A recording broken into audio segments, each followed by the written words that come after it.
happy with what you got there. Yeah. All right. Didn't see that. As for what it means for Tesla shares, which have been moving down late during the course of the last week, of course, Elon was Andrew Sorkin's guest a couple of days ago. Really not a lot of conversation about Tesla during their conversation. Right. We've covered, obviously, a lot of the things that he had to say. But I did notice Tesla shares did move down. Sometimes it does seem to move almost in sympathy with people's view of X, which obviously is a private company. It's virtually nothing to do with Tesla other than it's owned by Elon Musk. Well, okay, Tony Saganaghi, you know I respect his work. Yes. Super nice. He's got a cell in Tesla. Yes. He says. Actually, he joined us yesterday on Squawk. They never had numbers of how many they're going to sell. I know that he was not looking. 250. That's not with any zeros behind it. No, 250. And Morgan Stanley, of course, Jonas comes up with a good one. Give me the Jonas report. He says that they will sell 50 in fiscal year 2050. 50 this year? Yeah. All right, but it's not about this year. That's not a lot. They see, ultimately, they could see sales as much, some think 250,000 a year. It's Lamborghini, it's for the fanboys, it's everything that we hear about.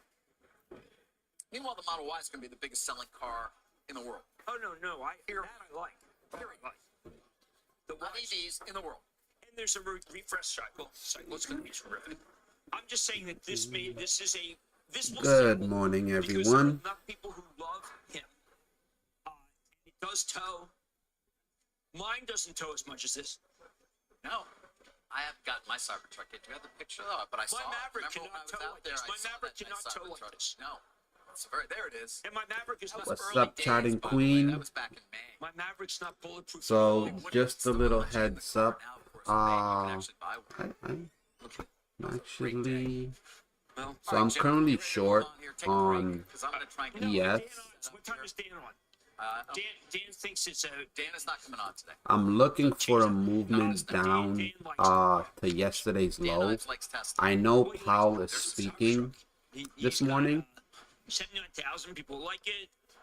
Delivery targets, he thinks 2,000 to 3,000 this quarter. That's a lot more than 25. 50 or do the math. All right, when we come back, we're going to talk a bit about Pfizer because it has had a setback in its effort to capitalize on, of course, that market for weight loss drugs. Let's give you a look at futures this morning. So you see, we are set up for what would be a lower open to begin the month after, as we've said, a very strong November. In fact, the best month that we've had in over a year and a half. We're squawking the street straight in.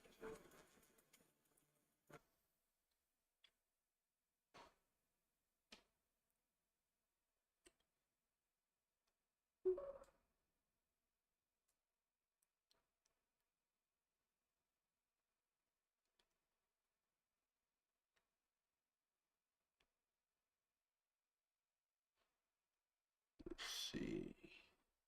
Good morning, Doc. Good morning.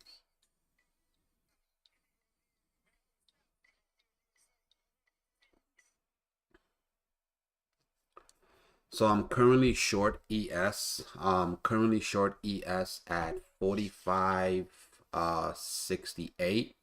Stop loss is 45.71. We do have Jerome Powell speaking today, so let's see what that gives us. I need some lotion. Things like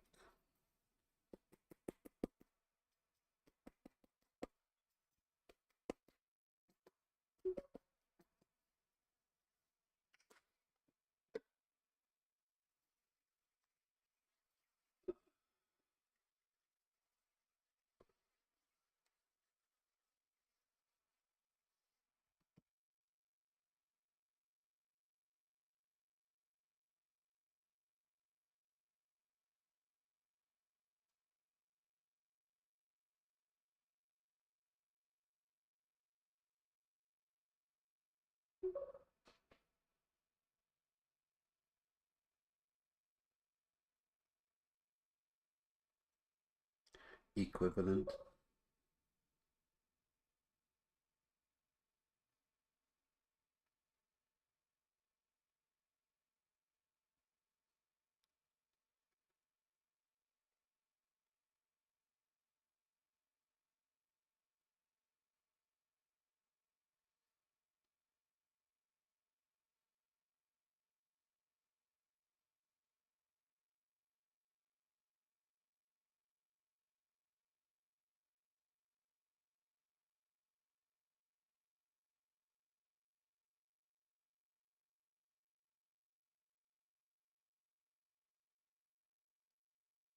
85.55.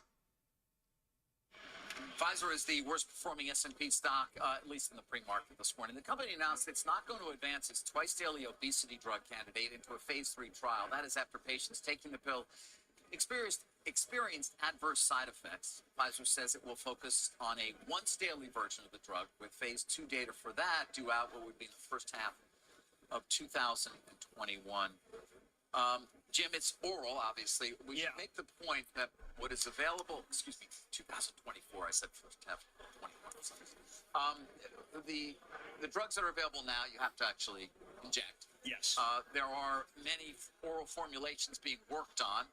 This was one by Pfizer, which obviously does not have an entrant, unlike Eli Lilly and Novo, which have the drugs that are on the market in the cases of Wegovy and Mounjaro. The side effects sounded not good at all. Yes, but and a lot of people, greater than 50%, stopped taking the drug. Total loser. And Pfizer's had such a string of tough, let's say, shortfall of new drugs, including Nurtec, which they bought for a great deal from Biohaven. Yep. And have missed the projections right out of the chute. This is a great migraine drug. Yep. David, 67% of the people who take the Wegovy, the Ozempic class, the GLPs, don't like to use shots. So this was going to be the big winner, Pfizer. Right. Although I would also note that the weight loss in the trial was significantly less than the weight loss you get, for example, in Mounjaro, which can be as much as 22%. What's up? What's up? Good morning. Good morning. Sort of, Wegovy 18, Mounjaro 20. Now, TMI at 10. You know that the UNH is the world in trouble with this, with the price tag, because David, there's 100 million people who are obese. I mean, everybody can take Such a beautiful so breakdown. Let's lower Jim. Alright, so such a beautiful breakdown and retest of yesterday's high, rejection, and we're just falling. I really want to see ES possibly break yesterday's low on the 1 hour time frame. Now, if I go over to a 4 hour, I mean, we've literally just been going sideways. Yeah, we broke the highs the other day. What was that, Monday? We broke the highs, but we've just overall been going sideways. So I'm really liking for a break and close below, I want to say, below 45.38. If we can get a close below 45.38, we could end up seeing 4,500 or even sub 4,500. Powell speaking twice today. Then we have FMOC minutes, interest rates on the 12th, 13th. So we're definitely going to be seeing some action. So let's just see what today gives us. As of now, ES is breaking down below one of my levels, right? So let me just share this with y'all. I don't know, Jim. You were here when I talked about it yesterday. No, it's great for the event. I haven't heard anything. You would have thought at this point if Cigna were truly going to say, all right, we're not doing this, they would have made that clear. They haven't. As I said, there's a lot. And actually, it's respecting a fib short. Given multiple disparities, Cigna trades at a far lower multiple than does Humana. Not to mention, of course, and I know this will put in your mind, the regulatory review, which will be extraordinarily difficult. So there's no. Can you guys hear me good? Deal, by the way, in one at least the talks by the Wall Street Journal. We've heard nothing since. But the core element of what Leafon thinks is that these deals are bad. Almost awesome. She says in one of her interviews. But David, the idea is you need as many competitors as possible. Period. This is anti-competitive. Now they'll tell you it's not. It helps the consumer, but that she's not thinking about the consumer. It's the pharmacy benefit manager consolidation. Right. She's because thinking, they both. That's where it would be not Medicare Advantage, which Cigna does not have a large business in it. I wouldn't know anything about that. Other than the fact that I used it. Are you Humana? Are you Humana customer? She gets the greatest program. Yeah. The Medicare Advantage program is fantastic. But this is not part of that. We have to really. It's not at all. But boy, that thing's a killer. Right. And can you get not that you need it. Wegovy, if you wanted it, would you be able to get You that? get it. You get it. Yeah. Well, I mean, I've never seen this thing. Is They've never said no to you for a drug? They're fantastic. The drug I've invented, the oxytocin with thickener drug from tinnitus, no problemo. Wow. It's got a patent. Look for it. Look for it on your shelves within the next 2 decades. Okay. All right, coming up, Jim's going to get ready for his mad dash. We'll count you down to an opening bell. It's less than 9 minutes from now. Let's give you one more look at futures. You've seen we are going to have a lower opening, would appear, though who knows what will happen during the exciting trading day ahead. We've got a lot more squawk on the street.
So we may possibly get another pop to 45.69 and then flush.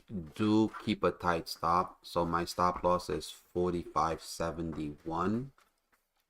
If I get stopped out, I'll look for a possible rejection of 45.79 and then re-enter.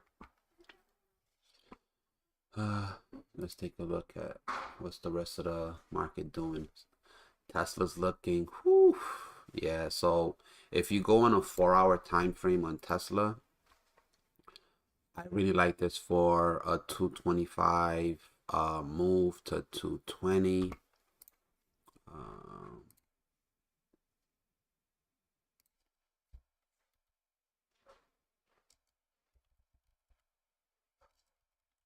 Right.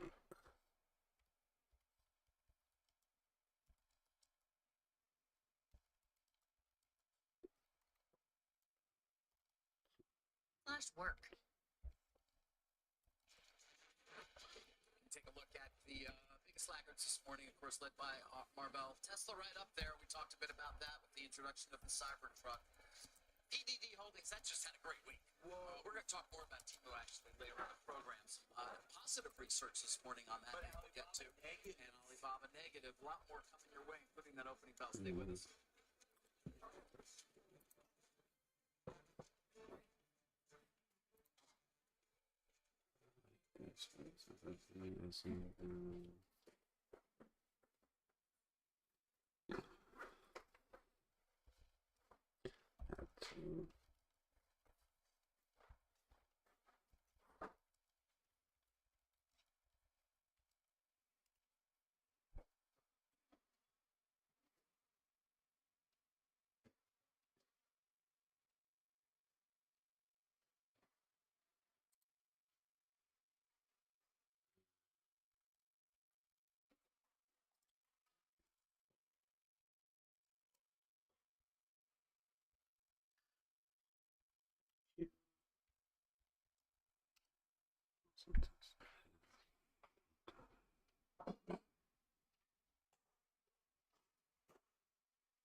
Nvidia.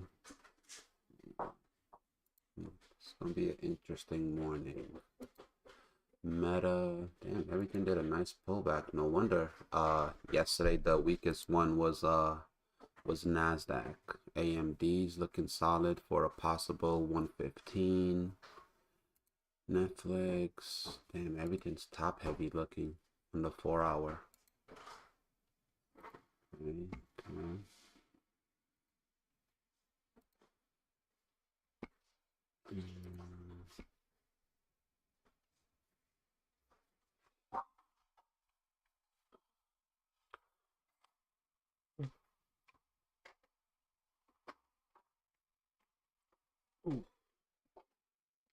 And them good stretches.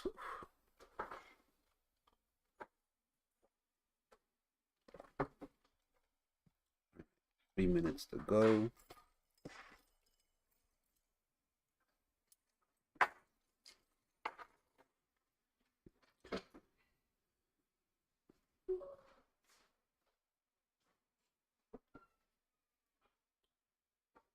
Exactly. That's why I'm having, normally I have a wider stop loss, but I'm going to keep my stop losses really tight today because Jerome Powell is speaking several times today. So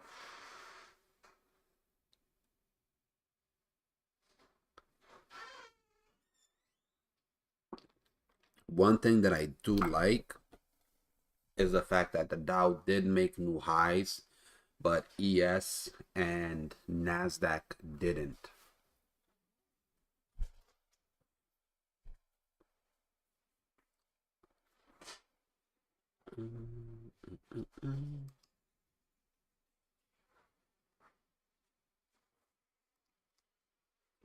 Let's see what the Nikkei looking like. Has remained healthy. While we expect growth will continue to normalize to historic ranges, we remain confident the category will continue to grow, barring a macroeconomic event. In addition to factors that have driven the category historically, including a strong emotional connection with consumers, newness and innovation, and societal changes, Down to an opening bell that's about 2 minutes from now. That was Alta CEO. You talked about it a bit at the top of the show. Why? Right. Okay, so like Victoria's Secret, like Foot Locker, like PBH, you're going on the call's fine, it's good, and then Kimball says the third quarter performance, Ulta Beauty team delivered strong performance for the quarter, and then it talks about how right now, Christmas season really strong, and then the stock goes up 50 points. 50 points in the mention of how strong things are right now. Foot Locker jumped 16%. Victoria's Secret jumped about 10%. PBH was down 6, then it finished up, and then it moved up 6. David, I am telling you that this is proving to be a very strong brick and mortar holiday season that people aren't talking about. Everyone's so busy talking about e-com. Well, also we get so many different data points. It almost is hard to make sense of them all. You get the Adobe data, you get this MasterCard data, you know. But David, everybody that But is, what we're hearing, to your point, on these conference calls, which obviously are discussing the previous quarter, when asked to weigh in on what they're seeing right now, these CEOs are saying, All right. November was Here we usually go. unbelievable. Victoria's Secret now best in years. Now, David, here's something that's really interesting. Both the mass and the prestige cosmetics are selling well. It's usually one or the other. Both. I hate to do this, but what about Estee Lauder? What about Boeing? Beautiful. These are Beautiful. Oh. Oh. they are just selling well, but Estee Lauder's been disappointing.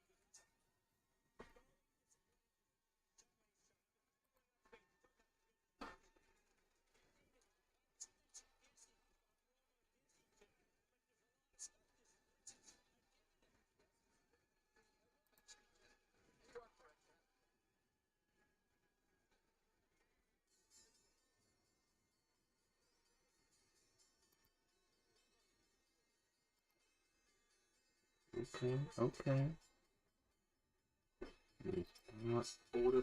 Taking a short on MNQ.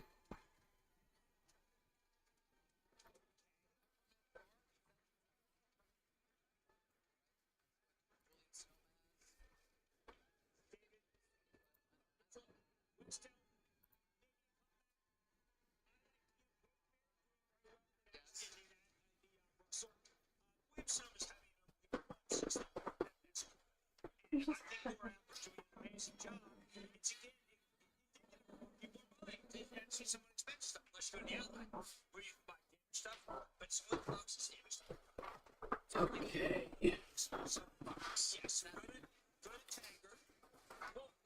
Let's say box is bumped in transit. You can get it. It's substantial. Oh, I see what you're saying. At the outlets, got it. Yeah, yes. But you don't shop, so what the heck do you do? I I chop as little as I possibly can. Tanger's doing so well. Order Simon filled. Property is doing I'm so adding well. to my NQ, MNQ short. Target today, that's wrong. They're having Let's go, baby. Let's go. Let's get it. Really like bulled up here. What's up, Ryan? Thank you, man. Thank you. Feels good to be back, man. Ah, man, I can't tell you how I was missing my setup, man. Just saying. All right, you mentioned Disney. Let's tell people the news here. Cash dividend, 30 cents a share. Let's go. Slide and Q. Slide. Ooh, beautiful ad. Beautiful ad. Nice, nice, nice, nice, They're nice. pleased to declare a dividend for their Ooh, shareholders go, as they baby. continue to Go. invest in the company's Go. future and prioritize what they say is meaningful value creation. Go on with your bad self. Ooh, ooh. Yes. I think it's terrific. And it's Tell him, talk to me nice. Yes, I do. Yes, he apparently is. Get it, baby. Get it, get it. Yes, we are up 20 points. 20 points on the NQ short, man. Damn, this is what I be talking about, man. Go away, come back, and we're up about 5 points on ES. I hope y'all got in at it gave you guys a chance to get in at 45.68. Please do be sure to put your stop losses in profit or take profits if you can. What up, what up? It's all good, bro. Currently short 2 contracts of MNQ. I'm trading with the micros, and short ES at 45.68. Was up about 5 points on it. That he would present and say that they are not executing on and or why. Disney said there's no compelling reason they see for having him at the board. Well, On the board. well, I do know that the self-effacing nature of Bob deal breaker. I don't know. I thought that he was, look, we made too many movies. He said, wait, you didn't blame everyone. You didn't throw Chapek under the bus. Oof. I mean, Chapek NQ. bus, he's like the M4, David. He's Okay. the Gone. and also the 6. Okay. NQ said deuces. He's under all those. Yeah. Oof, oof, oof, oof. Ladies and gentlemen, down we go. He's a great train. Goes west to east. If you need to go downtown, west up to east. While we're on the subject of Disney, let's talk streaming. Let's talk Apple and Paramount because they are apparently talking about bundling. And I could have taken some Tesla, some their Tesla streaming services, at least puts. a combination of Paramount Plus, Apple TV Plus, and then you would spend a bit less than you do for them separately. Early stages, says the Journal. Not a surprise that this would be something undertaken. In fact, a couple of weeks back when I spoke to John Malone, we talked about the benefits of potentially bundling the ad-supported tiers of some of these streamers. Take a listen. I think all of the old media companies will now reach the same kind of so that's just a pace setter. This was a trendsetter. And I think all of the old media companies. Hoo-hoo, NQ. Okay, I'm about to take profits. I'm gonna close one out. Stream at least.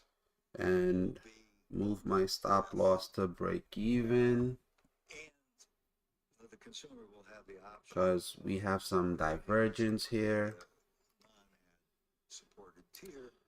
And so finally, the distributors, the traditional distributors and old Order filled. Alright, I closed out one contract of my MNQ short.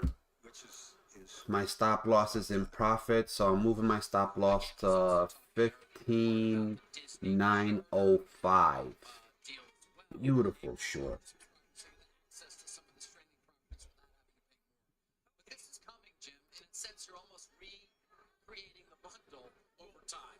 Is there any chance that this fabulous Premier League could be bundled with MLS? Because I got to tell you, there's very few things that to me are as exciting. Yeah, I mean, in fact, right. If you can bring together some sort of a sports bundle for that consumer, if you can, without a doubt, it's a possibility. We'll see. That'd be huge. You're not going to create a separate product that includes it. You're obviously just going to create a discounted bundle. Tesla looking pretty. Pretty One solid. of the strongest performers in the Russell. Yeah. Because that is still the way people play this diffusion. David, Warner Brothers Discovery. Order filled. Saks. All right, I'm all out of M&Q. I'm still in ES. I'm gonna let it ride, man. I'm gonna let it ride. Constellation stock to be over. Quick little something to get back into the groove of things. Sitting there agitating. Nobody seems to care. Modelo moved up gigantically. Modelo number one beer. Nobody seems to care. Right, you're talking now. Right, you're talking about Constellation. Why do you think nobody cares? GLP-1. They say beer tastes like water if you take GLP-1. Really, you think it's a GLP-1 discount? Yeah, and Diageo's being crushed by it. Because This week I did take some trades. I did take some trades while on my phone, but I wasn't holding it much. I caught a couple of drops on ES. So the day that ES ran up over 45.90, I was watching it on a 15-minute. Once it broke below 45.90, I got short. My target was 45.75, but I cut out at 45.81, and this thing ended up going all the way to like 65. So yeah, so I caught a couple of scalps, nothing major, nothing with volume or anything like that. So Yeah, dampening people's enthusiasm for drinking, and biggest obviously source that. of obesity in the country. So I just think that that's causing a ball. Because if you look at what United Health's trying to do with the yeah, these are blue light glasses. They're not my favorite ones. I accidentally left my favorite ones in Florida, so I have to double back and pick them up, because the ones that I really like, they're like that was it like Texas horn frame, clear, really nice. This one has like a yellow tint to it. but Lily's only have three. My trust owns Lily. Yeah, and given the amount of time I be spending on charts, yeah, this is like, it is 100% needed. Big objection. Because nobody likes to shoot themselves for a lot of money every. So mad I had left my favorite ones in a rental. But you know what? David, there's no pill alternative. You're shooting yourself. I mean, not shooting yourself. Shooting You yourself. are injecting No.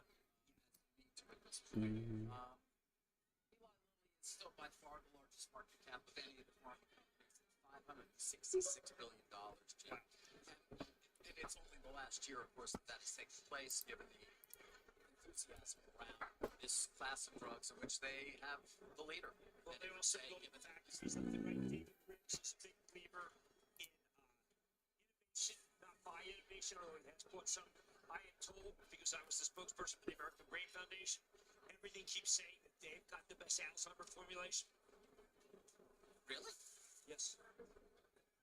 there's been no real progress made, sadly, on Alzheimer's in a significant way. There are some things that, some drugs. David, I mean, we know about what happened with Biogen and Apparently slow down with dementia. slow the progression in a Yes. significant way. This is, I'm not. come back to this. It's so Lilly. And there we go. Yeah.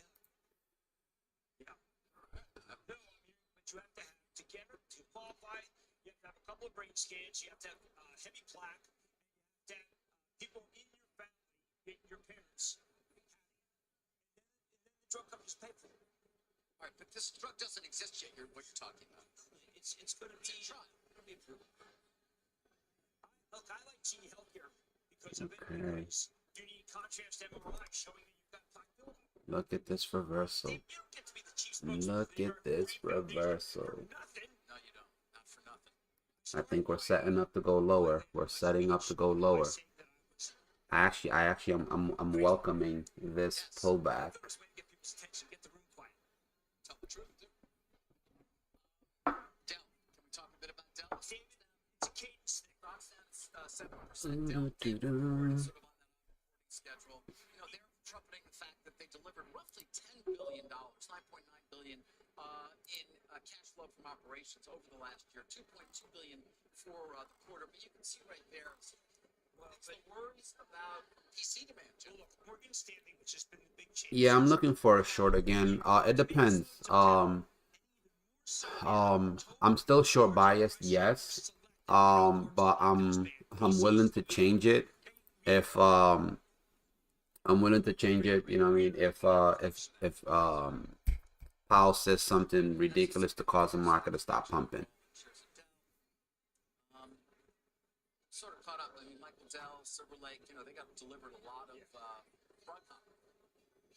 The job cuts. Yeah. How long did it take VM for for selling VMware? 1,300 immediately whacked them. That's Hawk's way. It is the hot way. We're talking about. It's still selling. What's keeping the lid on the stock, man? The stock has just got a lid on it. Just monster lid. Where's Tesla at? I don't know. People say Dell might be selling. Tesla's still looking weak, man. Tesla's still looking weak. I'm liking that. They are. Nvidia's catching a bid, which could cause the market to push up a bit more. Let's see if things reset. But the stock is going down, and the speculation that it's just selling. That they are right. They More, are more significant owners of VMware. Sold Dell.com. They now have a good stock. The question is, will they be selling it? Some shares of Dell again. Reaction to this quarter, again, worries about PC sales or at least demand there. Say again. What else? All right, what about it? Positive read-through by Marvell. The rest of Marvell, this is the MRVL kind, not the Marvel comic kind that everyone's so anyway. Like I got so much work to catch up on, man. It's not even funny. Great job.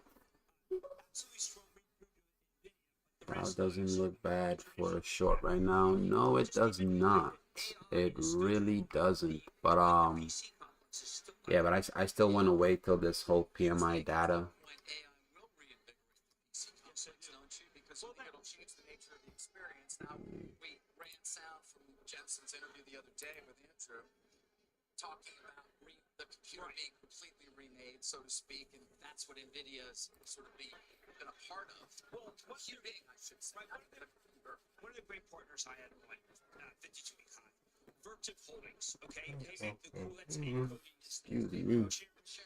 They cool data centers, and they are Jensen's partner. Again, Let me double check the times that Powell is speaking, because we don't want to get caught, you know what I'm saying, with our pants down and not knowing.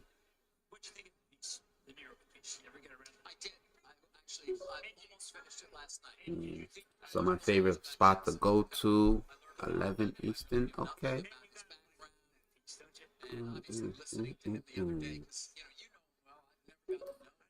So we got ISM PMI for November in 14 minutes. Then we have Fed globally speaking in 14, and then Powell in 1 hour and 14 minutes.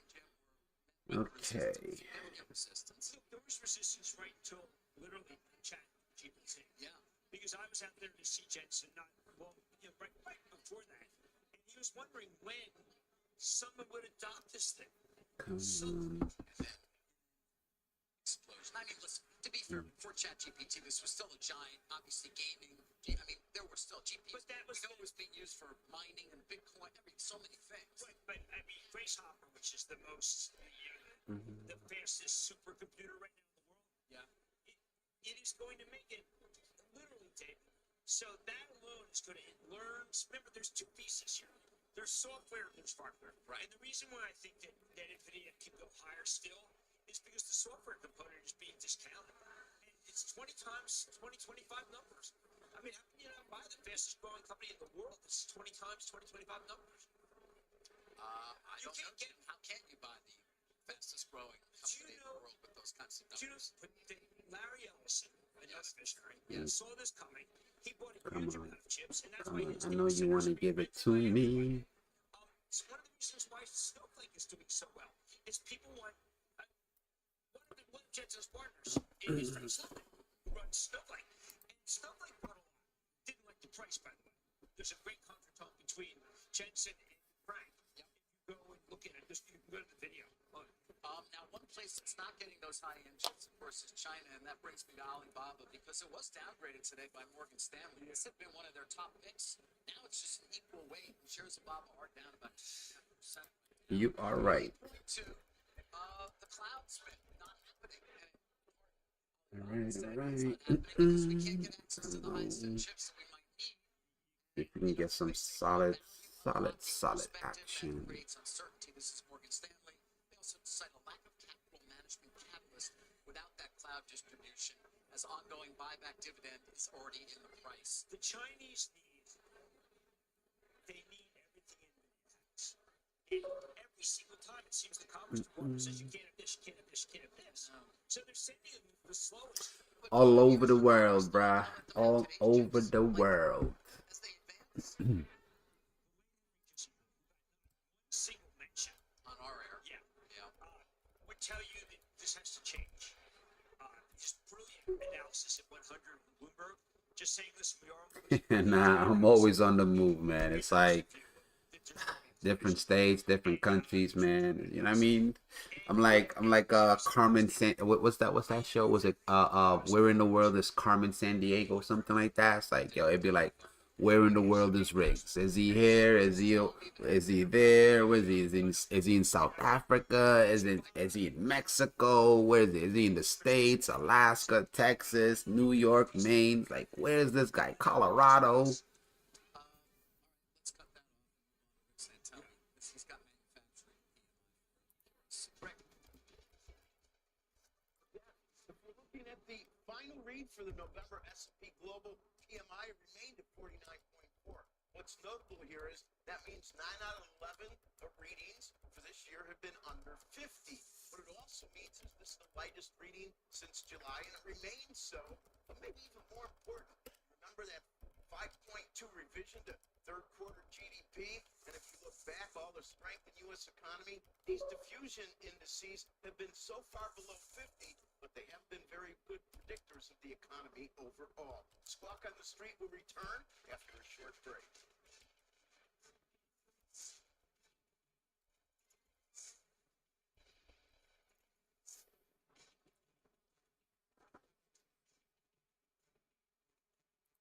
Hell yeah. That's what I'm talking about, Ryan. Habibi. You already know the vibe, bro. You already know the vibe.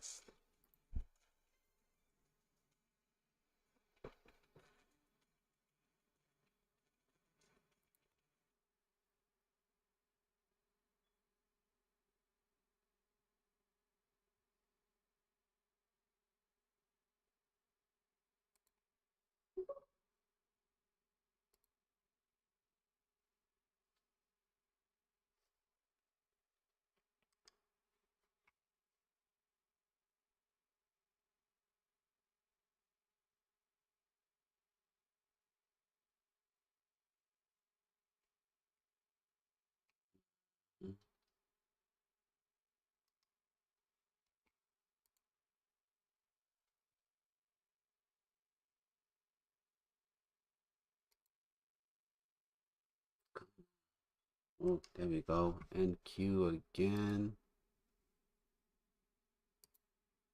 Order filled. Shorting NQ again. Come on. Beautiful. Beautiful. Beautiful. Let's go. Let's go. We are short, baby.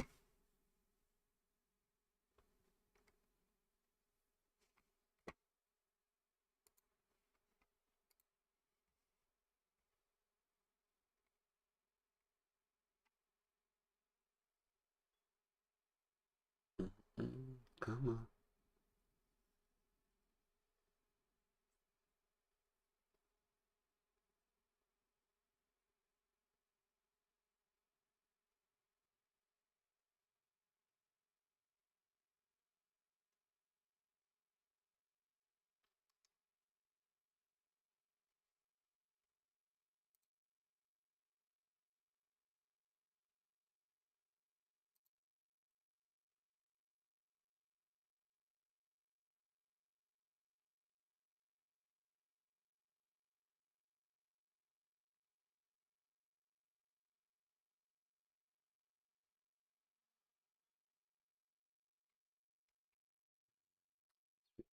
Mm,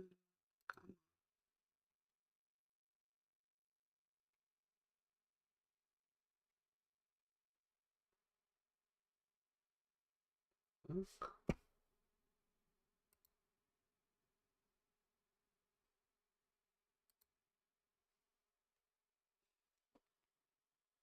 Mm,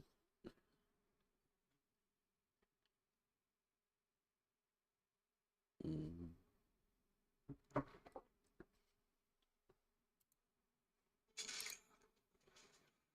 All right, take a look at the week's biggest gainers on the S&P. Ulta. There's Ulta. We've talked a good deal about it. And of course, look here in the middle of all this. Look at Salesforce. Betty loves you. Did you get the text? I am hearing regularly from Mark, which I very much He appreciate. felt very hurt that you thought he No, that was years ago. That's so far in the past. Now Mark and I are great. and Elliot says Sadly, I Elliot. can't often go, unfortunately, to so many of the great events. GM on the buyback. Still, people wonder about that, though. Really, the short-term nature they question on the decision there to have the accelerated buyback. But it helped the stock a lot this week, Jim. A lot. All right, we've got stock trading with Mr. Kramer coming up next.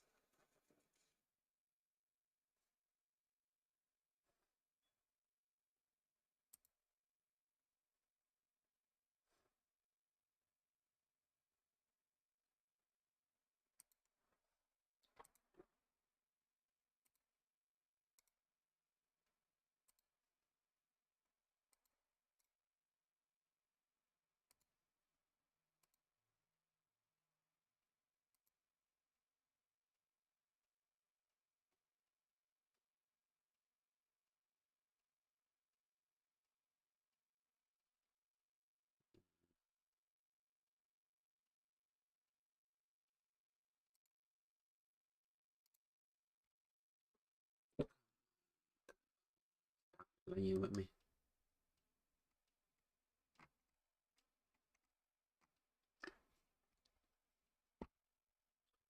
He said, I'ma test you, bro. I'ma test you.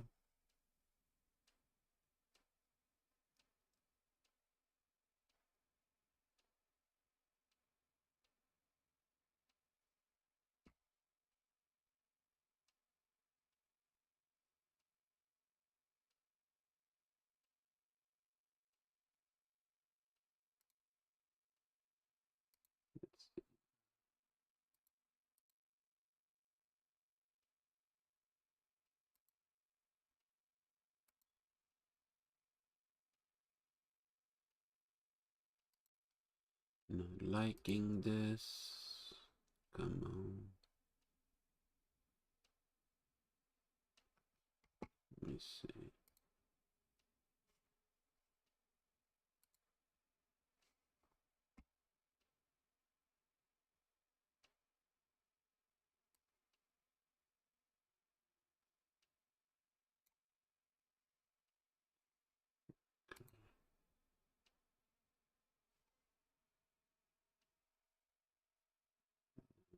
That's not it.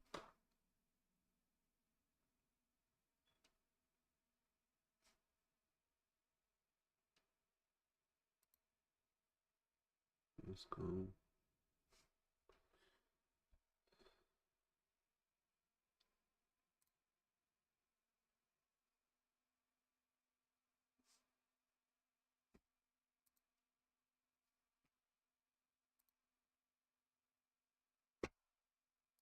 Seriously, it's like how many times, bro?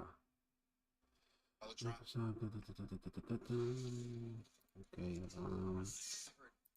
Jay, did I hear Jay? Central Stop Trade Performers is this fabulous AAA balance sheet company, Johnson & Johnson, and it's been an underperformer because of talc.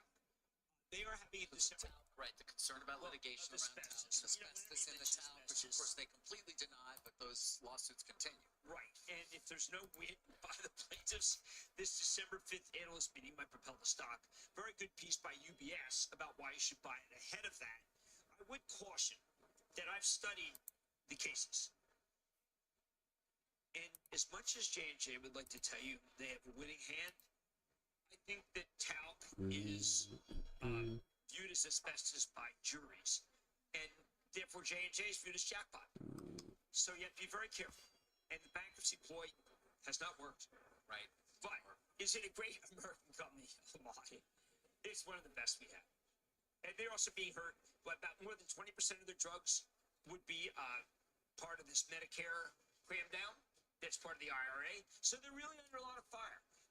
That said, I don't think anyone thinks J&J is a great company. Obviously, Ken, spin is all over and done. So that's not a part of their No. business anymore. No, I'd rather be in Kendall Jenner than I would be in Ken. You know, anything she endorses, the stock goes higher. Anything. It's crazy. She's very powerful. Things starting to get What do you got slow. on the show tonight? Okay, I love the infrastructure story for next year. And one of the companies that's going to be integral to that is the letter J, James. And this is just a really terrific company. The quarter wasn't that good, but that's all right. We're thinking about 2024 in infrastructure. Bob Rugano's terrific. Also a huge Eagle fan. We have a big game against the Niners, David. Guys win every game except against one team. For some reason, you lost to. I forget who that team was. You lost to. Bowen. David, Great weekend. one word for you. What is it? Olaplex. Olaplex. Olaplex. Shine. Not so much. All right, coming up. And Sheehan is pronounced. Shit. More reaction to Tesla and the developments, of course, around Cybertruck, which is now for sale. You can see the stock is down this morning. Keep it right here.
Okay.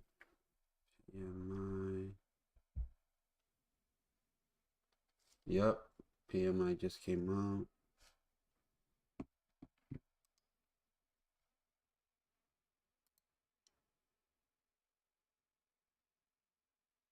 Let's go.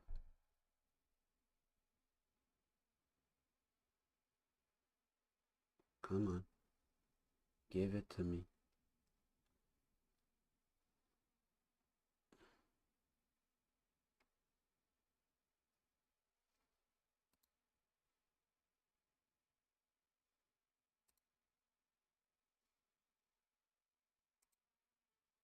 Let's go.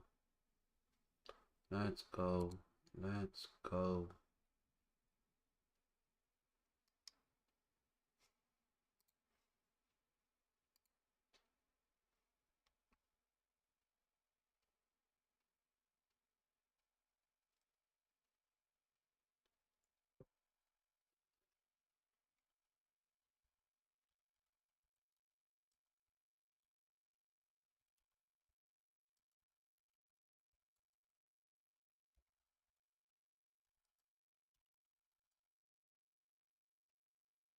The NBC.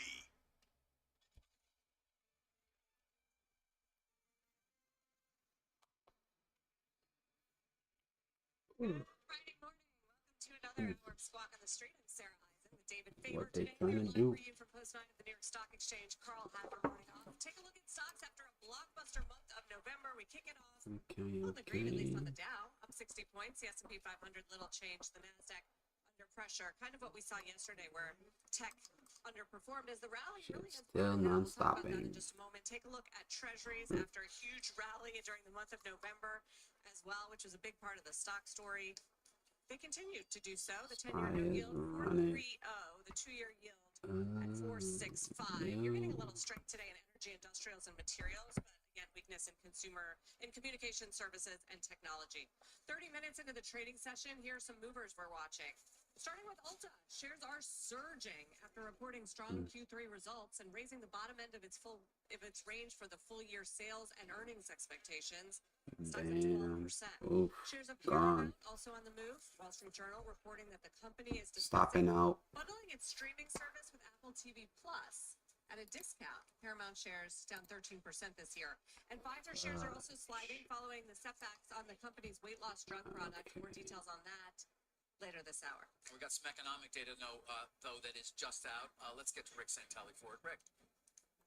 Yes, David. Construction spending for October expected to be up 0.3%, is double that. Order filled. 0.3%, and that is the best number. Well, just since August when it was up 1%. Something notable though, this is much better than expected, but there's a payback. Last month was halved from up 0.4% to only up 0.2. On ISM manufacturing for November, 46.7. That's a miss. We're expecting a number much closer to 48. 46.7 is the latest number going back to July. And if we look at prices paid, which we want to go lower, of course, it moved in the wrong direction. 49.9, 49.9. It still is the 8th consecutive number Solid. under 50, which in this case is a good thing. Solid But pullback. 49.9 actually is the highest number going back to the last time it was over 50, and that was in April. If we look at employment, 45.8, a big miss there, and we know that a week from today we get the big employment report. 45.8, well, that is the weakest level since July as well. And finally, if we look at new orders, 48.3, that's a bit better than we were expecting, looking for a number around 46.8. 48.3, that is the best number, well, since September when it was 49.2.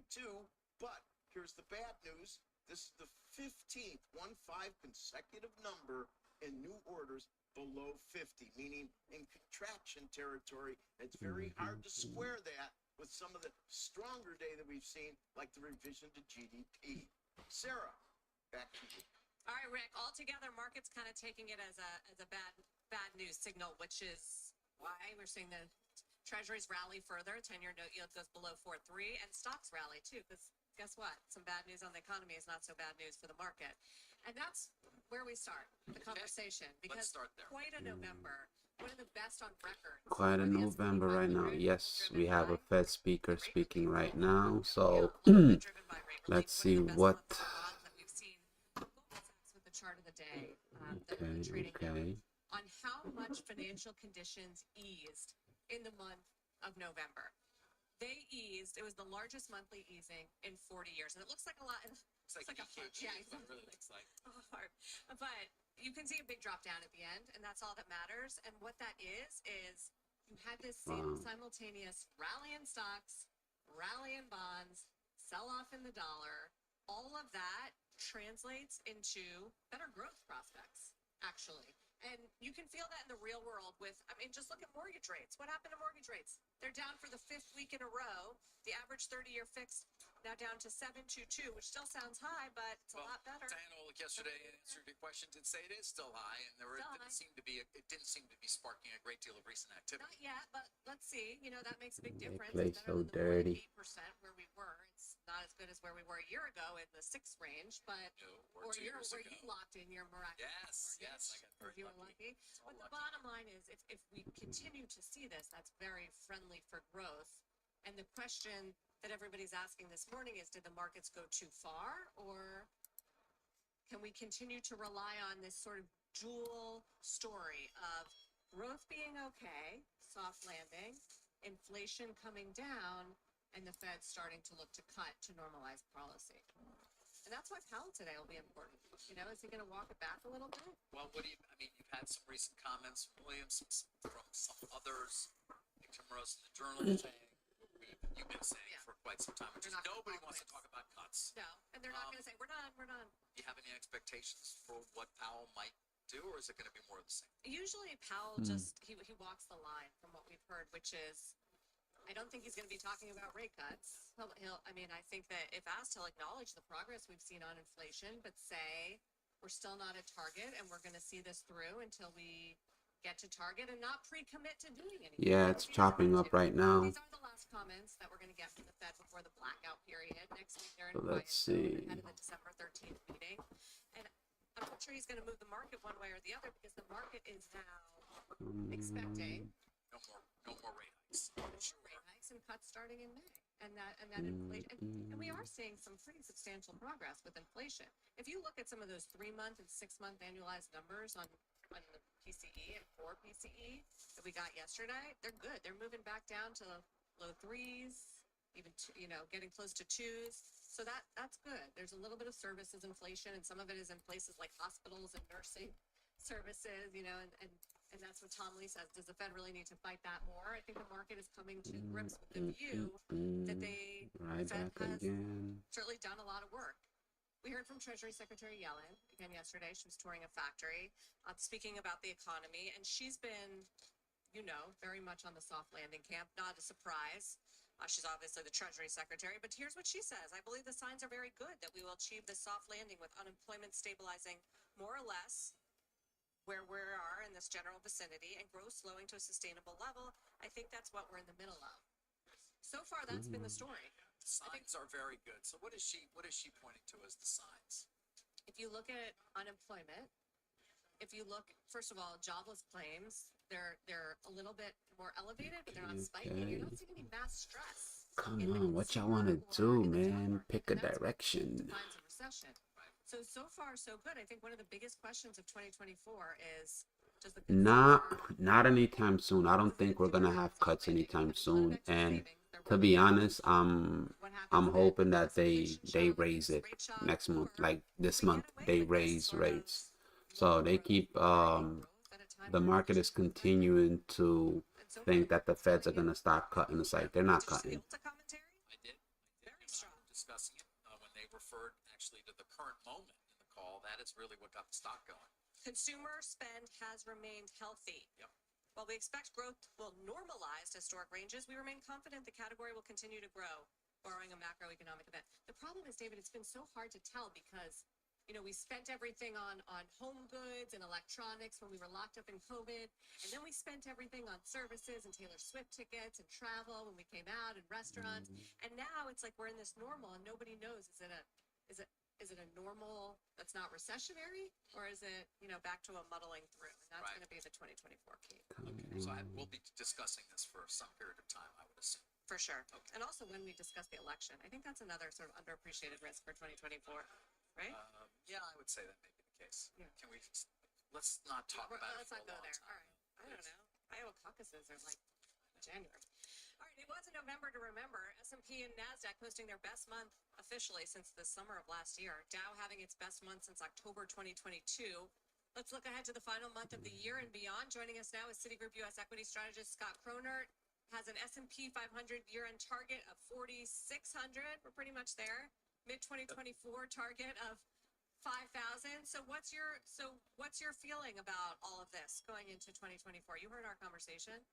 Yeah, I think you guys are spot on, Sarah. I mean, I think we still are focused on the Fed for good reason, right? In terms of an indicator of where they're taking policy, which is still quite restrictive by their definition, for what it's worth. Looking But, so our focus has good. been on 10-year nominals for some time now, and that moved towards 5% from the July timeframe. The market been rallying, Really did and the have economy a doesn't seem to be number of improving. areas of Yeah, focus it's to you adjust just our think of it as it's the end of the year rally. And so with the rate rally, since mid-October, you really have had a release valve at work. They call it the Santa Claus rally. So Everything from tech, but also those areas of the market that were most it's concerned. literally every major sell-off has been bought up every single time. So the point here is that the broadening effect on the back of interest rate relief cannot be ignored. It's something that we've been talking about and have been playing to relative to our earnings outlook for next year, and we still think it's very much in place. So here's one question: just how big the November rally is you can't really point to technical factors like sentiment anymore. I mean, the AAII investor survey shows that they're the fewest bears, I think, back to 2018 right now.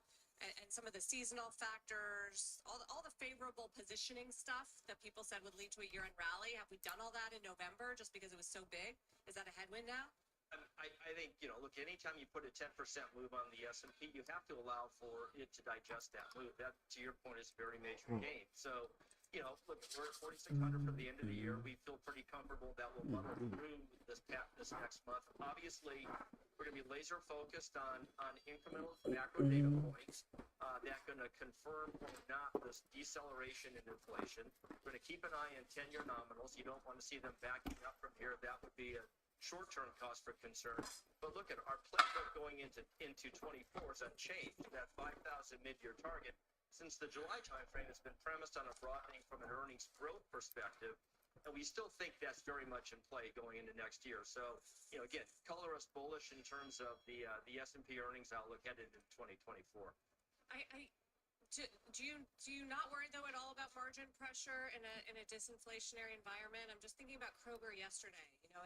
When prices were high, these companies did well from a profitability standpoint. And so I know it's good for the market if inflation comes down, but is it really good for corporate earnings? Yeah, so it's going to be a really mixed bag. I mean, we've been talking about margin pressure concerns for Just gotta wait patiently. since last February, actually. And so we know it's out there. We know it's out there as an issue. We know that higher inflation had Pick buoyed a revenues. direction already. We'd like to remind that the S&P 500 earnings picture is really interesting. It is not as correlated to GDP trends as you would think, okay, real GDP trends. However, nominal GDP has a very high correlation to S&P 500 sales. So the point here is that we have to allow for this inflation deceleration dynamic to play out a couple of ways. Yes, you're going to see pressure on pricing. That's to be expected as you run through this normalization on the heels of the post-pandemic rally and supply chain constraints. But we also have to allow that you're going to see some relief on input costs. So the picture going into 24, I think, is going to become a little bit more company and probably sector specific in terms of this margin pressure concern. It's certainly an issue, but one that we're not seeing any real signs here that it's going to really impact our full year earnings growth objectives for the S&P. Really quickly, just because David didn't want to bring it up, do you think the election is a risk for Very the nice. market next Okay. year? We wrote a piece a few weeks back on things that keep me up at night, and things that keep me up at night still are the longer-term budget situation. And I do think as we get closer to the election, we're going to be looking at this higher-for-longer rate regime. We're going to be thinking about how to finance the deficit, and I think that's all going to become a talking point as we get closer to the election. So, we'll cross that bridge when we get to it, sort of to your point earlier, but we still think that there's some longer-term implications on the other side of that pertain to how we think about fiscal accommodation relative to a potential shift towards more fiscal restraint. Yeah. And that's going to be something that we're going to have to keep a focus on going into the end of next year. Yeah, trade, geopolitics. I feel like they're all kind of hanging in the balance this time. Thank you, Scott. Scott Cronert, Citigroup Chief U.S. Equity Strategist. As we head to break, here's our roadmap for the rest of the hour, including dollar doldrums coming off its worst monthly performance of the year, the U.S. dollar. We're going to dig into the stocks that are exposed the most. Plus, shares of Pfizer are under pressure this morning following disappointing data on its weight loss drug. We're going to talk about the fallout. And the street's take on Tesla's new Oh, Cybertruck. slide, baby. But what about the stock at the Let's go. Let's Big Shep go. on Squawk on the Street. Dow is higher. S&P 500 has kind of been between plus and minus as tech lags, but some of the cyclical stocks are doing well. Don't go anywhere.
There we go. Keep it going, you dirty little. Yes, baby. Yes, keep it going.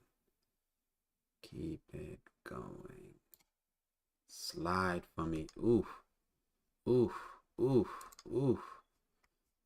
Oh, we about to do this. Give me that. Give me that sauce.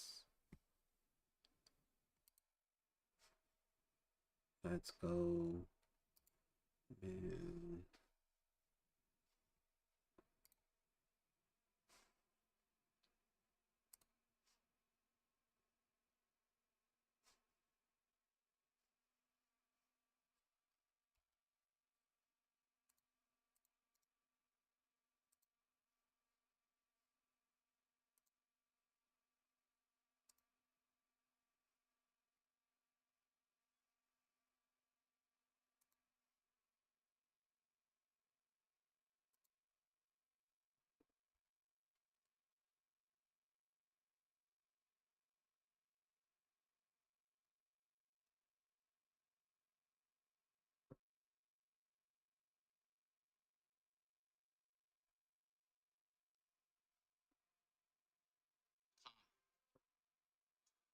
Shares of Tesla under a little pressure here, a day after the company's big Cybertruck delivery event. Our Phil LeBeau has the highlights.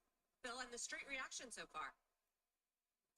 Yeah, and Sarah, I think the street reaction is pretty much what everybody was expecting in terms of how Wall Street would look at the Cybertruck. It's a niche vehicle, a very polarizing vehicle, but that's the whole idea here. Nobody expects this to move the needle, certainly not at the prices they're going to be charging.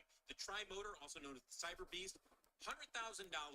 Those and the all-wheel drives are the only ones that will be delivered in the rest of this year and into 24. And there you see the base model, the rear-wheel drive, will start basically at 61,000, but you can't get those until 2025. So if you had to summarize all of the analyst commentary regarding the Cybertruck deliveries, and now that we have pricing, what to expect, almost everybody says the same thing. These are pricier than expected. Nobody thought they were going to come in at 39, which is what Elon originally said. 39,000. Yeah, right. That's not going to happen. Nor is that the case in terms of the base price. Also, analysts say this is not going to be a profitable truck, at least until 2025. Volumes are too low. At the rate where they're coming in, you won't see them break even on this for a while. The halo effect, though, it is substantial. There's no doubt that this has succeeded in, if you want to say, getting people to talk about Tesla again. Nobody was talking about the Model 3 and the Model Y in terms of, wow, have you seen that driving down the street? Certainly we're talking about it in terms of being the EV that is most popular right now, both the Model 3 and the Model Y. They will be the bulk of the deliveries. As you take a look at Tesla's deliveries as expected this year, 1.8 million is the company's guidance. We're already getting analyst estimates for 24. Generally speaking, about 2.1 million. That's what they're expecting. And by the way, do not expect the Cybertruck to make up a substantial part of those deliveries. It's still going to be ramping in production. As you took a look at shares of Tesla, the fact that we're seeing the stock move a little bit lower, I don't think that's a reflection on the delivery event, David. I think this is more the case of what we often see. Things are really slowing down right now. Events. You see the stock continually move higher, move higher, move higher. And then we see it. And not a huge surprise, and then the stock may pull back a little. Yeah, although Phil, I mean that number you just shared Look in at terms of where gold. analysts are for next year in terms of sales, the percentage increase over this year, that's, I mean, I get the law of large numbers, but that's not that much. Please. Well, remember, It's all right. You get another opportunity. Some years a little bit less than 50%, some years a little bit more in terms of their production, which ultimately you can extrapolate what's going to happen with deliveries. That's the question. You know, are we now to a point, given the size of Tesla, that we are going to see them not be able to achieve 50% production and deliveries? Keep in mind, David, you and I have talked about this before. If they can come out with that lower price model built in Mexico, that changes the equation dramatically. But we're still a ways from that happening. Come on. Yeah. Phil, thank you. Phil LeBeau. Let's continue this conversation with Oppenheimer's analyst Colin Rush. He has a hold on the stock. Colin, you heard what Phil just talked about. Give me your reflections on the Cybertruck, but even more importantly, as we head into the new year, in terms of what you think the demand will really look like for Tesla's automobiles overall. Yeah, I think Phil's take on this is generally in line with our view. So first, the company really needs to evolve the product portfolio. They've established a very strong foothold in the vehicle market, and to grow further here, we really think they need to evolve the product portfolio. So totally in agreement with that. I think there was some nice technology validation in this vehicle, from the torque and some of the powertrain elements, as well as the steering capacity with the by-wire being integrated. That's not necessarily new technology, but having it integrated really helps enable some of the autonomous applications down the line. Let's go. And I think that the Come on. company's at a crossroads here. It's disrupted the industry, forced the industry to move towards a certain technology node, and now driving that incremental share towards something that we think investors are anticipating is something on the order of 15 to 20% market share. Really, it's going to involve an awful lot of hard work, and that's why we're on the sidelines here. That this is going to be harder for longer than I think a lot of folks expect, and we're expecting margins and growth to be a little bit muted here over the next couple of years. Yeah. Well, and against, of course, this backdrop, at least, of what seems to be slowing demand or growth, certainly, for EVs. The other day, Andrew Sorkin, of course, talked to Elon. Didn't really, I'm not sure it was necessarily asked and answered, but it didn't really get answered. Certainly, this question is whether there is a significant slowdown. Do you believe there is, in terms of just what's left of the population wanting EVs? So I think there's a misconception here. Growth in both China and Europe has actually been quite strong for EVs, and there's a strong North American bias for a lot of investors and a lot of the reporting here. And I think the U.S. market certainly has a product market fit issue that the OEMs are working through. And so the slower growth of EVs in the U.S. is not a huge surprise given where the appetite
Probably.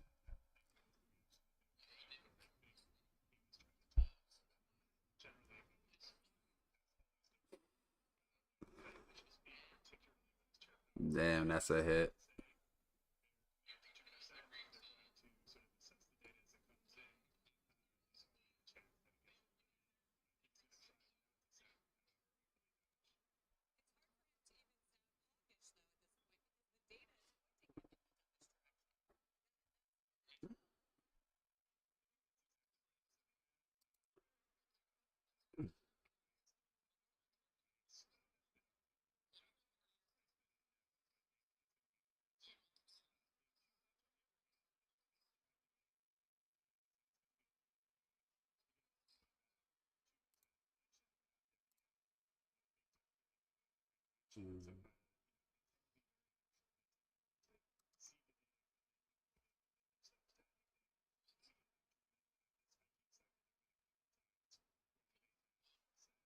Fuck that.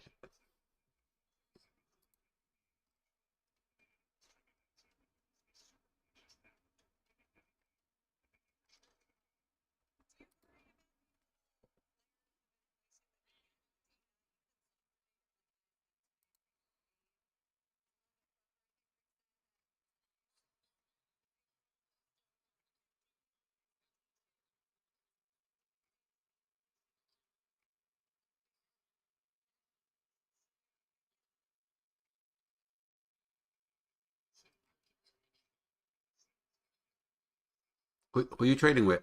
What platform? Oh, yeah, no.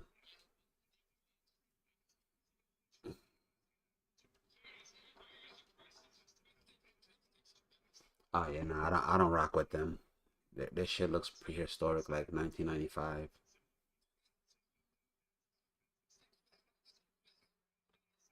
Well, right now price is at 45.70, 350.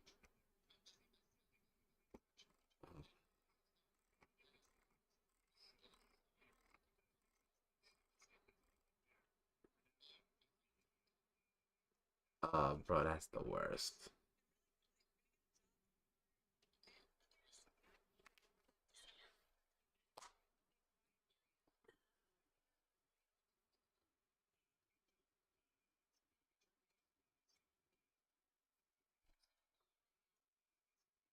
Price is still holding.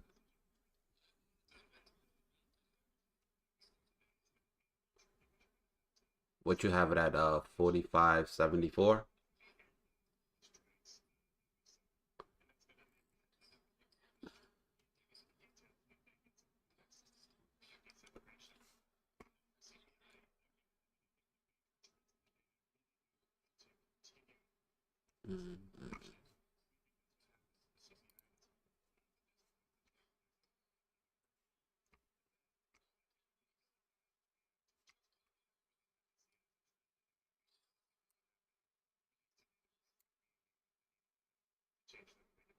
Oh shit.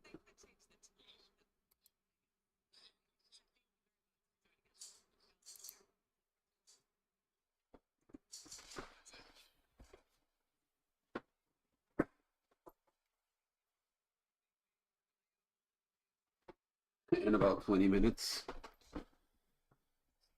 So,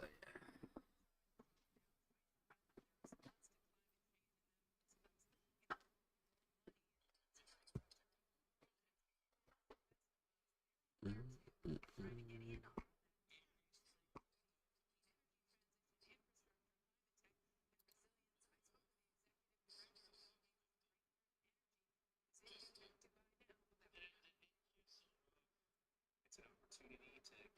No, rebounding. It's still holding yesterday's low. Yeah.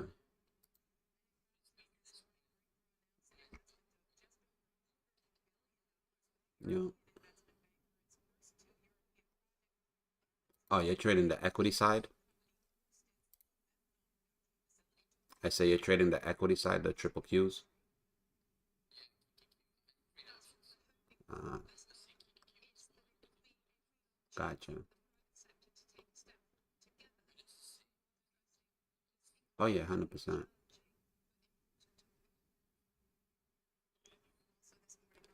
Gold is, yeah, double top on the 1 hour, on the 4 hour time frame. Looking like it broke, yes, was it yesterday? No, Monday's high.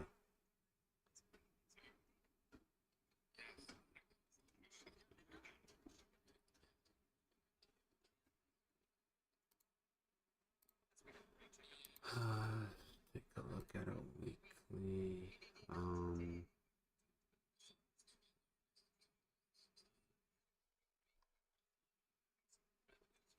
Looking at a weekly, we could have another 20-point push on gold. But overall in the next, I'd say probably in the next year and a half, 2.5 years, we'll see gold over 3,000.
which is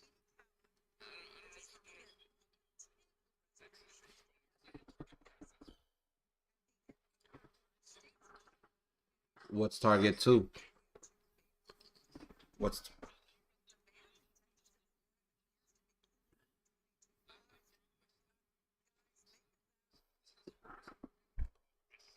yeah? What's your target two?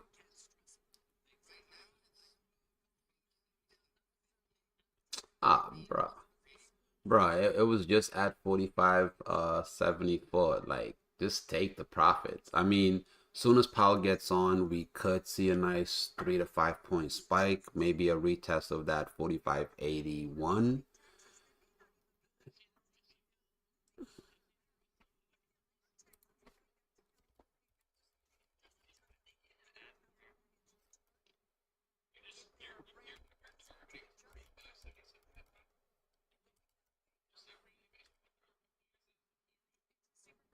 So,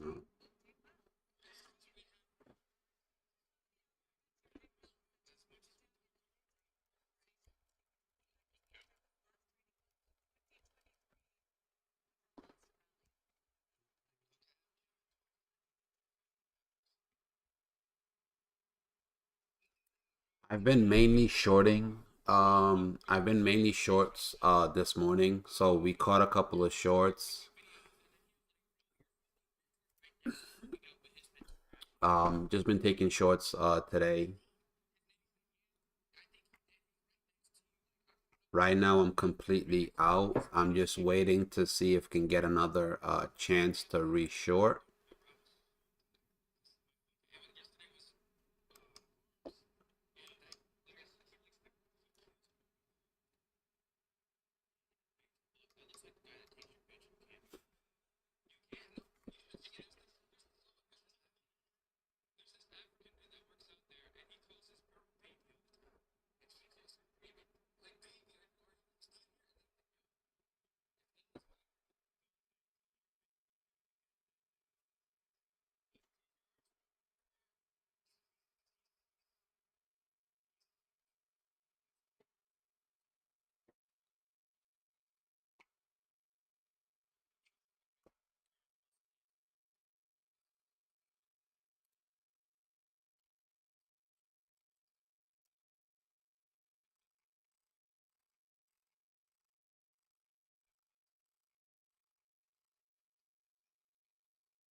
Correct.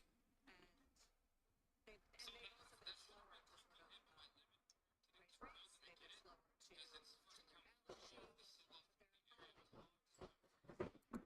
They've been slower to trim their balance sheet. Okay.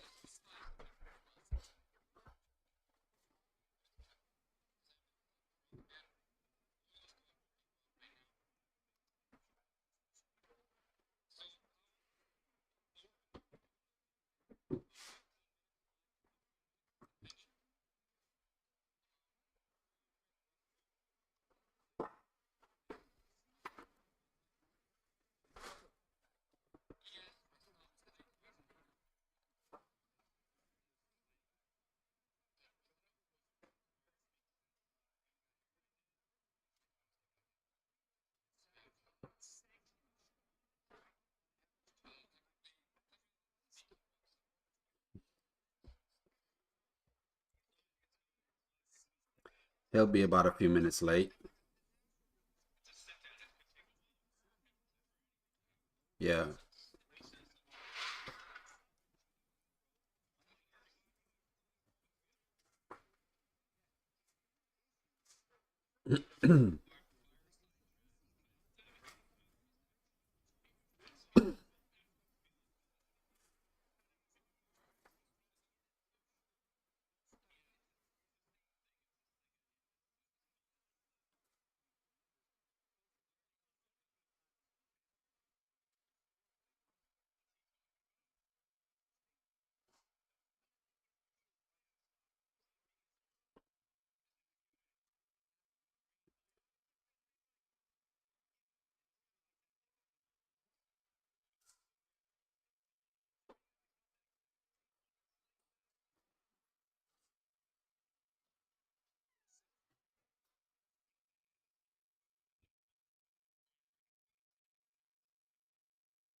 So much back and forth, so much back and forth.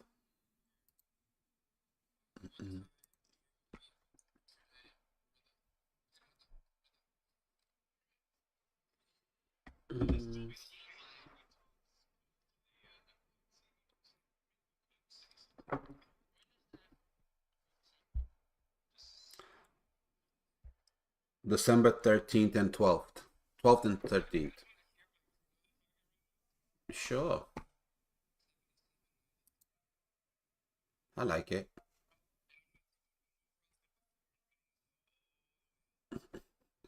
You want to hit my target on oil?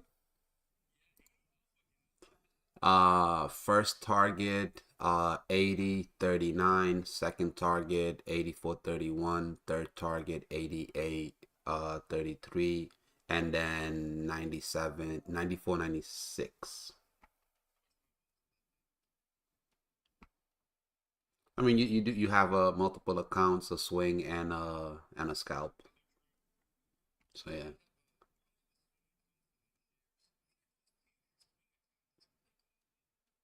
You catch the bottoms and tops on a daily, weekly time frame. Ah, bro. Yeah, you can do some damage. You can do some damage.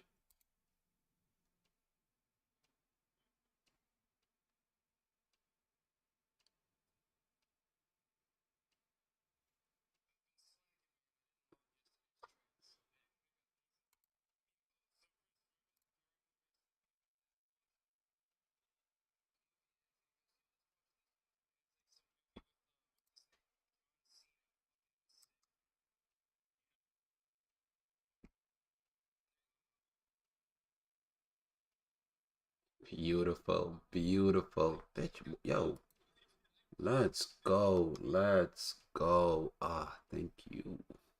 That's what I'm talking about. Mm. That's oof.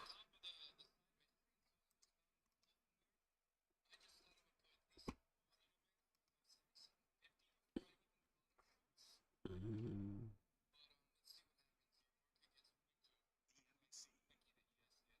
Yeah.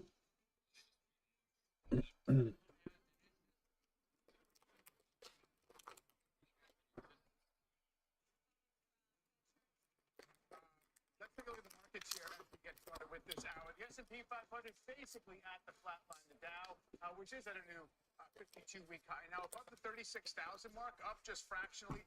Nasdaq is down about 1/3 of 1%. Awesome, bro. Glad you were able to catch some of the shorts.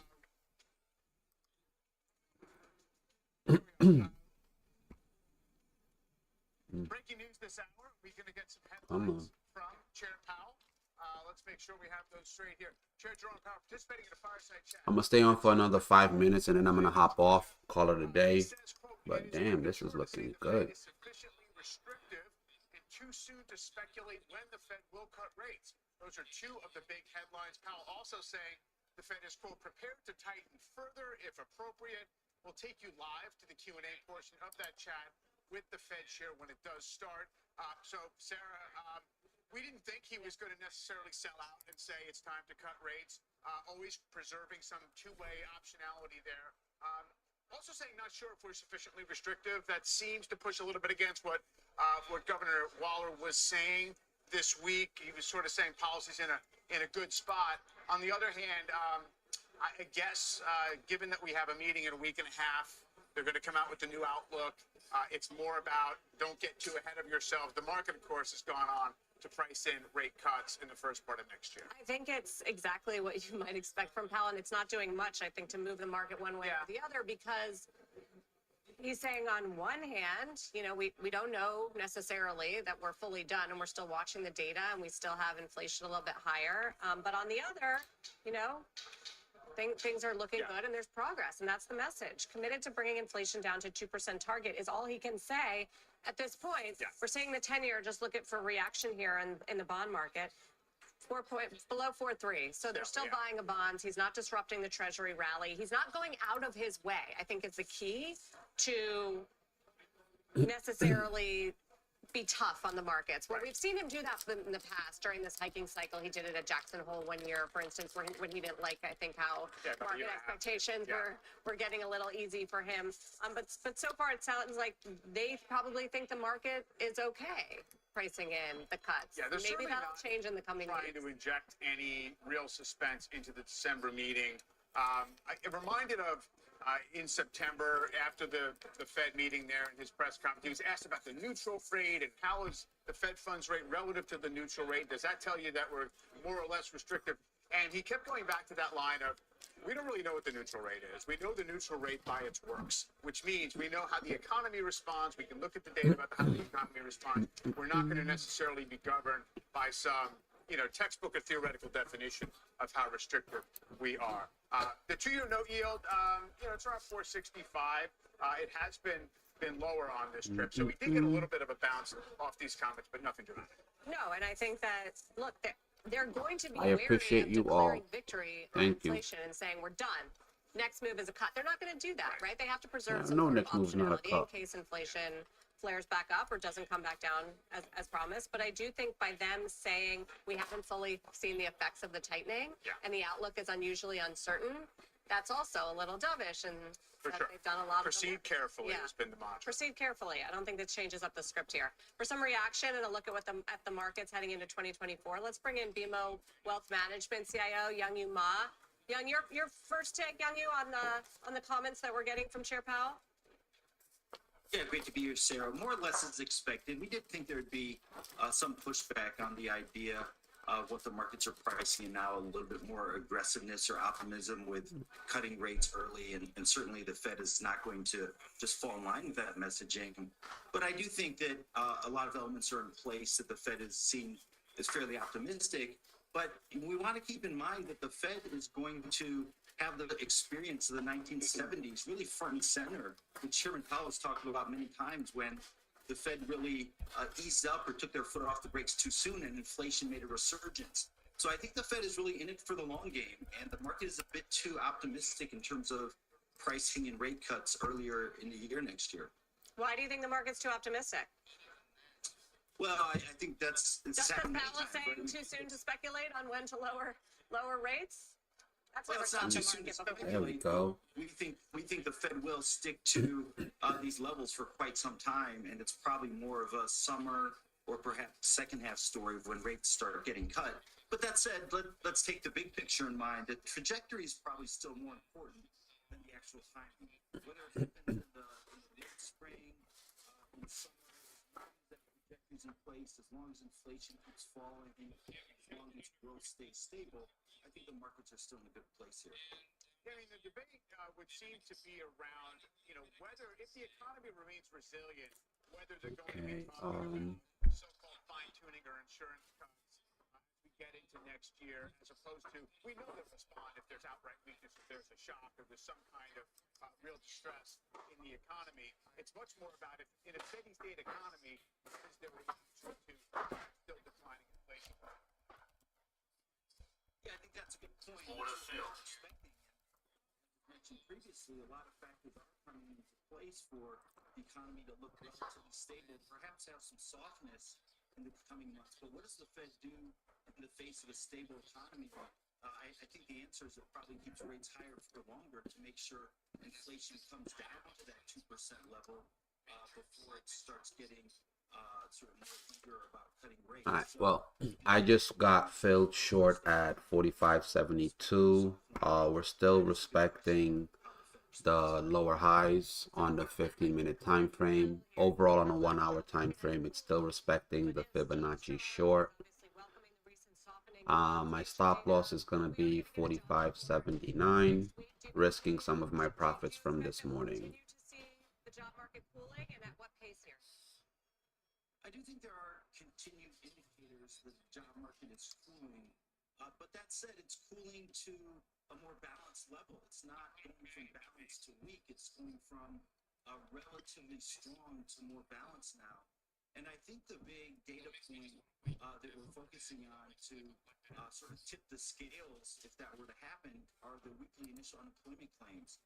If those start to spike up, I think they're going to go from balance to weak. But right now, those claims remain on a weekly basis at rock bottom levels.